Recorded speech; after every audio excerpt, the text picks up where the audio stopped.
रामचंद्र भगवान की बात करूं, 14 साल वनवास में चले गए, और जहां पे हमारी आजादी के जो गढ़वैये थे, जो आजादी के लड़ने वाले लोग थे, 200 साल लड़े, कई मरे, कोई पीटे, 200 साल के बाद भी वो लोग सत्ता लेके आए। मैं ये भी बोल रहा हूं कि मेरे इस डिसीजन से, मैं जो डिसीजन लेने वाला उसमें मेरे कई युवा नाराज भी होंगे। उनको लगेगा कि हमें तुरंत सत्ता ले लेनी चाहिए थी, हमें तुरंत सत्ता के अंदर जाना चाहिए था, और कई लोग नाराज होकर कुछ भी डिसीजन ले सकते हैं। पर मेरी शुभकामनाएं उनके साथ, उनकी वजह से अगर 2-4 स्कूल भी आएंगे, 2-4 छात्रालय भी आएंगे, तो मुझे सबसे ज्यादा गर्व होगा।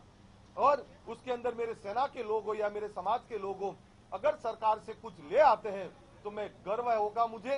पर मैं सत्ता के बिगड़ रह सकता हूं, सम्मान के बिगड़ नहीं रह सकता। कोई मुझे बोलेगा ये बिकेगा या ये लालचू है, उस बात को लेके मैं कभी नहीं रह सकता। तो जैसे ही मैंने मेरे लोगों से बात की है, उस बात को लेके मैं आज आपको वचनबद्ध होके बोल रहा हूं। हमने संघर्ष का रास्ता पसंद किया है, हमने वो संघर्ष का रास्ता पसंद किया जिस रास्ते में बहुत सारी कठिनाइयां हैं, बहुत सारा संघर्ष है। भले ही आज सत्ता नहीं है, लड़ेंगे हम, उस गरीबों के लिए लड़ेंगे, उन बेरोजगारों के लिए लड़ेंगे, उन किसानों के लिए लड़ेंगे, उन ओबीसी एससी एसटी के लोगों के लिए लड़ेंगे। अल्पेश ठाकुर, अब बहुत फ्री हूं मैं और बहुत क्लियर हूं, मुझे लड़ना है मेरे लोगों के लिए। तो मैं अब कांग्रेस पार्टी के साथ रहने वाला हूं और कांग्रेस पार्टी को ही समर्थन देने वाला हूं। इससे मेरे लोगों के अधिकार की बात होगी और कोई मुझे और मेरे लोगों को ताना नहीं मारेगा कि ये बिक गया या ये लालचा के अंदर आया, क्या इसको मंत्री पद चाहिए था। मुझे कुछ नहीं चाहिए, पर मुझे मेरे लोगों का सम्मान चाहिए, मेरे लोगों का अधिकार चाहिए। उसके लिए हम संघर्ष करेंगे। तो अब से मैं सभी पत्रकार दोस्तों को भी बोलना चाहता हूं, जो लोग ओछी भाषा में जो लोग बोल रहे हैं उनको भी बोलना चाहता हूं, अगर मुझे लालच होती तो मैं 6 महीने पहले चला गया होता।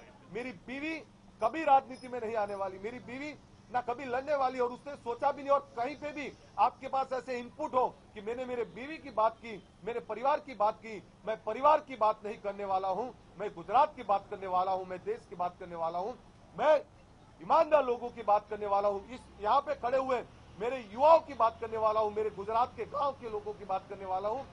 मुझे बहुत संघर्ष होगा, बहुत तकलीफ होगी, और उस तकलीफों के बावजूद भी हम कांग्रेस के साथ रहेंगे। मेरा समाज और मेरे लोगों के लिए मैं लड़ता रहूंगा। मैं मेरे से ज्यादा अगर मेरा समाज कल मुझे बोलेगा भी कि सिर्फ ठाकुर सेना चलाओ, तो मैं आपको यह भी बोल रहा हूं, सिर्फ ठाकुर सेना चलाने के लिए मैं तो तैयार हूं, बट दूसरी कोई बात मुझे नहीं चाहिए। तो मेरे लिए ठाकुर सेना, ओबीसी एससी एसटी एकता मंच, उनके अधिकार, उनके लोगों की बात, उन बात के अंदर मैं जुड़ा हूं।